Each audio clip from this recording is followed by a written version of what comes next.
The diplomatic escort mission was supposed to be uneventful.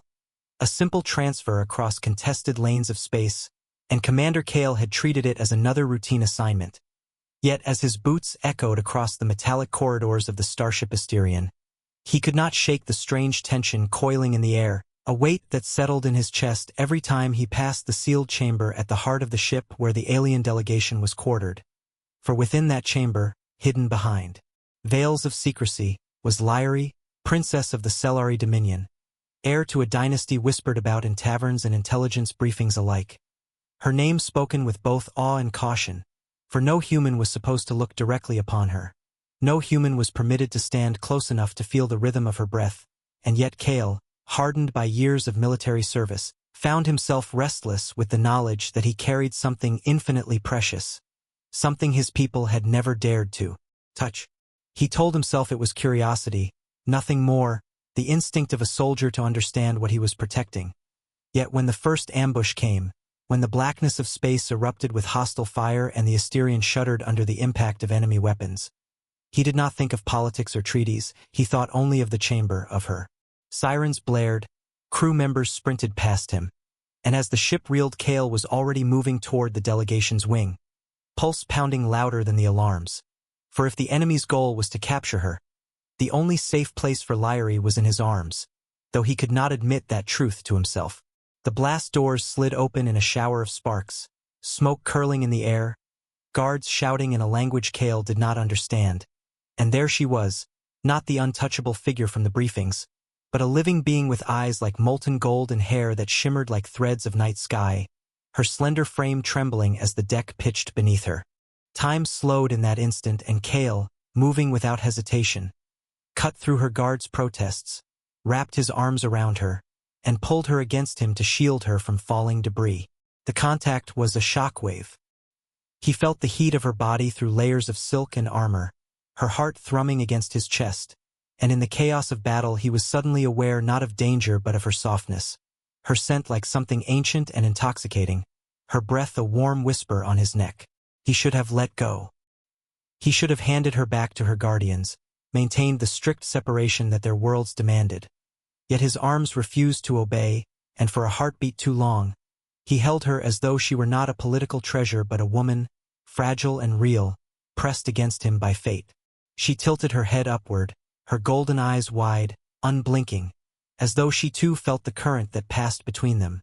and her lips parted with a soundless word, a tremor of recognition that went beyond language. The alarm screamed.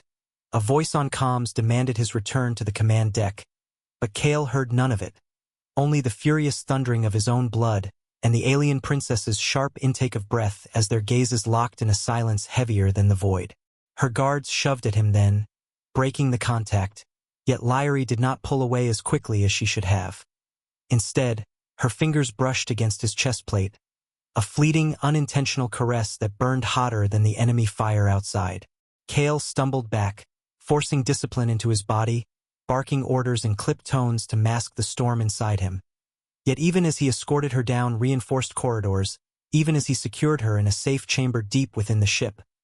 he could not rid himself of the sensation of her pressed against him, nor the dangerous truth it revealed, that in one instant of accidental closeness, he had crossed an invisible line, and something inside him hungered for her with a force that duty and training could never suppress. When the ship stabilized, when the attackers retreated into the darkness, Kael returned to the bridge with the appearance of calm, but in the privacy of his own thoughts he admitted the unthinkable. He was no longer merely protecting a passenger, no longer guarding a symbol of alien royalty. He was guarding the woman whose breath had warmed his neck, whose body had fit against his as though sculpted for it, and he knew with a soldier's grim certainty that this mission was no longer about politics or peace. It was about desire, forbidden and irresistible, a fire that had been lit in the void and would burn across every star they crossed together. The following days aboard the Asterion became an exquisite torment, for though Commander Kael told himself again and again that the closeness he had shared with the alien princess had been an accident, a moment born of chaos and necessity, every encounter after that seemed to tighten the invisible thread between them, drawing him into a fire he could not escape, and he found himself searching for her presence even when duty demanded distance, lingering too long at security checkpoints near her chamber, listening for the faint cadence of her voice through the layered doors. A voice that seemed at once fragile and commanding, like the ringing of a bell forged from starlight itself. Lyrie, for her part, did nothing to sever that thread. Instead, she began to test it, her glances longer, her questions more daring, her silences charged with meaning that words could not contain. And each time their paths crossed in the narrow corridors of the starship, Kael felt the tension coil tighter until it ached inside his chest. He was a soldier, sworn to order and restraint, trained to value discipline above desire. Yet in her presence the rigid walls of his training felt like paper set alight, curling and collapsing under the heat of her nearness. One evening, during a quiet stretch of hyperspace when the ship's hum filled the silence, she appeared in the observation deck, her veil removed, her hair flowing like liquid night under the soft glow of the stars, and Kael froze in the doorway, struck by the sheer audacity of her beauty laid bare, for humans were not permitted to see her unveiled. Yet she had chosen to show herself, not to her guards, not to her advisors, but to him. "You fight as though you have known me all your life," she said softly, her accent lilting,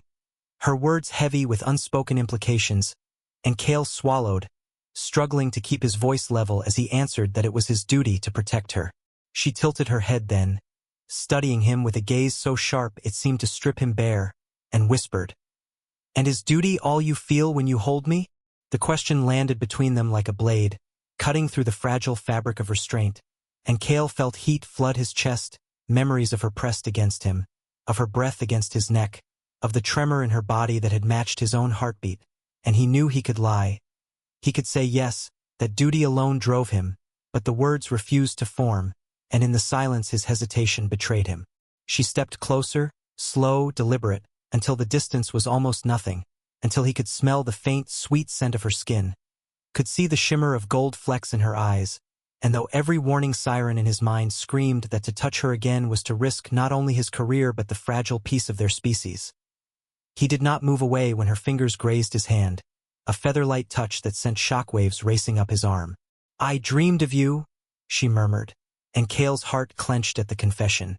For dreams among her kind were not idle things. They were prophecies, forbidden glimpses of futures that could not be spoken aloud, and yet here she was, speaking them to him, binding him to something greater and more dangerous than either of them could understand. He told himself to walk away, to turn and leave the deck before the line between protector and lover shattered completely.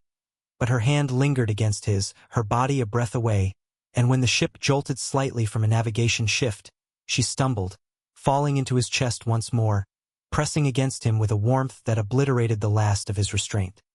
His arms closed around her instinctively, holding her steady, but neither of them moved to separate, and in that suspended moment Kael felt her heart racing against his, her breath quickening,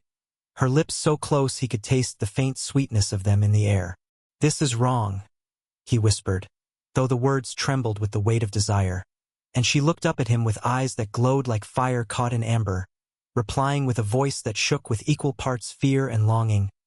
"Then let us be wrong together." The space between them vanished, and his lips found hers in a kiss that was both desperate and inevitable, a collision of hunger and defiance that burned hotter than any star outside the viewport. And the instant their mouths met, Kael knew he had crossed a threshold from which there was no return. Her hands rose to his shoulders, fingers tightening as though she feared he might pull away, but he deepened the kiss instead, tasting her as though she were oxygen in the void, as though without her he could not breathe, and she responded with a trembling eagerness that shattered every notion of her as untouchable royalty. For here she was not a princess, not a symbol of diplomacy, but a woman, flesh and fire and need pressed against him in the darkness of the observation deck. Time lost all meaning as the kiss stretched on, both of them clinging to one another as though the universe itself sought to tear them apart. And when at last they parted, breathless and unsteady, Kael rested his forehead against hers, heart hammering so loudly he was certain she could hear it, whispering that they had to stop, that if anyone found them the consequences would be catastrophic. Yet Lyrie's reply was not hesitation but certainty, her voice fierce and trembling all at once as she swore that she had already chosen, that she would rather risk ruin than live another day without the touch of his arms around her. The weight of her words struck him harder than any blow he had taken in battle, and though he wanted to protest, wanted to shield her from the fallout of such a choice,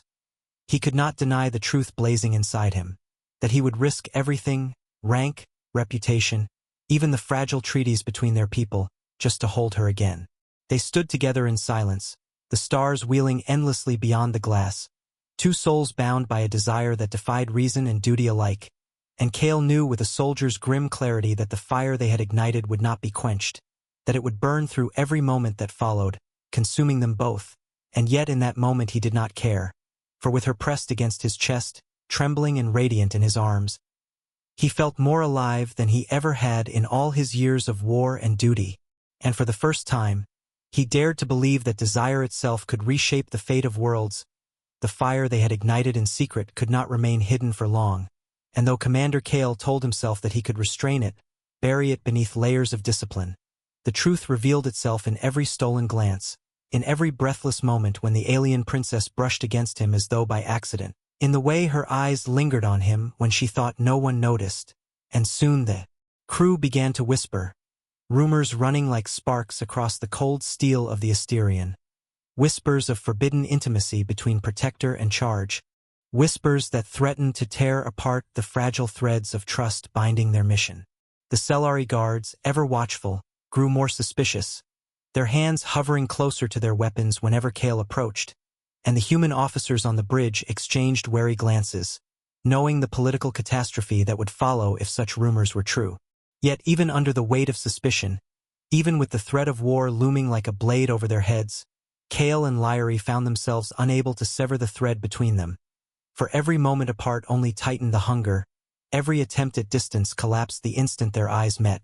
until finally the question was no longer whether they could resist, but how long they could survive the blaze they had kindled. The answer came sooner than either expected, for when the enemy fleet, raiders who sought to claim Lyrie as ransom for leverage against her empire, descended upon them in a sudden storm of firepower, the Asterian was battered, cornered, its engines sputtering as Kael barked orders on the bridge, his voice steel and fire, yet his mind torn in two between his duty to the ship and his need to know that she was safe. Explosions rocked the hull, consoles sparked, and through the chaos came the chilling message. Enemy boarding parties had breached the lower decks, advancing toward the delegation's chamber. Kael did not hesitate. He left command in the hands of his second officer and raced through smoke-filled corridors, plasma rifle clenched tight, heart hammering as though it might burst from his chest. For he knew that if they reached her, if they laid hands upon her, no treaty, no starship, no empire could save her from becoming a pawn of war. He burst into the chamber just as the Selari guards clashed with the intruders, the air filled with the crack of weapons and the acrid stench of scorched metal, and in the center of it all stood Lyrie, her golden eyes wide but unyielding,